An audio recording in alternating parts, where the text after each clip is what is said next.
మీరు ఇచ్చిన ఆ వీడియో ఏదైతే 36 సెకండ్లు ఉందే, మరి దాని ముందుది దాని వెనకది ఎందుకు వీడియో లేదు? మా సినిమాలో సీరియల్లో మనిషి నుంచి ఇలా గోడకెళ్ళి గోడ నుంచి మనిషికి వచ్చే షార్ట్స్ ఉంటాయి. చాలా అద్భుతంగా వాళ్ళు మిక్స్ అండ్ మ్యాచ్ చేస్తారు.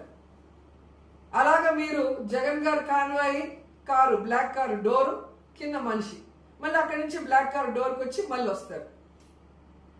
ఇది ఎక్కడైనా జరిగే పనే ఉందా?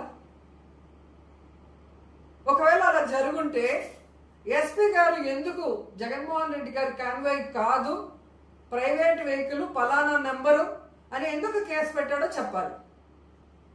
మీరు పయ్యావుల కేశవ్ గారు, అనిత గారు ప్రెస్ మీట్లలో జగన్ గారు కారే అని చెప్పిన తర్వాత 22వ తేదీ ఎందుకు ఎస్పీ గారు మార్చి మాట్లాడారో మీరే చెప్పాలి.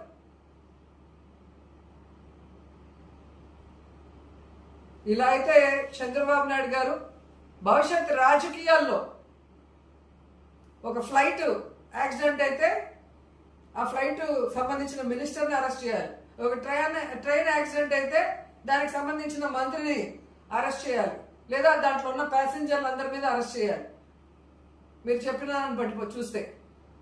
సో పక్కన ప్రయాణం చేస్తున్న వ్యక్తి మీద కేసు పెట్టడానికి ఈరోజు లేని దాన్ని సృష్టించి మరీ బురద చల్లి జగన్ గారికి మానవత్వం లేదు అంటే ఈ రాష్ట్ర ప్రజలు నమ్మే పరిస్థితి లేదు.